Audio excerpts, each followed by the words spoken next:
Obila e kaunti ma Kakamega ochaka pedha mar manyo jal moro mitudo gi timbe njore kendo wachore ni nonego jarit kanisa mar SDA e gwenge ma Maraba kane pok odhi e gwenge ma Lurambi kama bende nomonjo kendo hinyo marach ukdar marito duka mar bao otieno ma piny norugodo kawuono. Jadolo mar kanisa no nolero ni ringre Pius Ongwete ma jahigni 55 noyudi e kanisa no kosenegi kendo onge gima nokwal.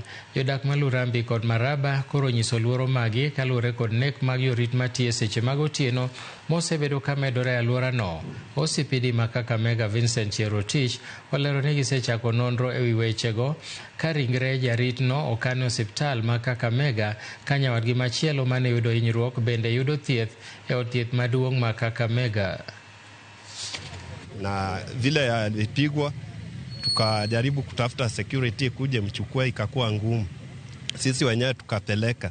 Ukiangalia ma watchman kila siku hizi ya kwanza huyu anakufa, unasikia mwingine anakufa.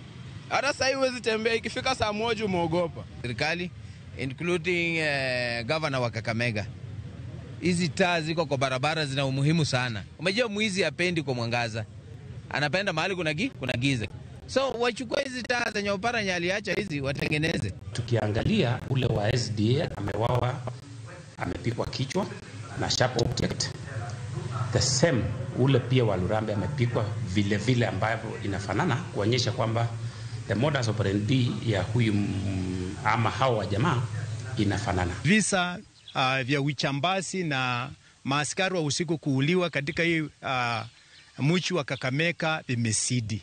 Na wito wetu kama kanisa naomba ya kwamba vyombo vyetu vya usalama viimarisha doria.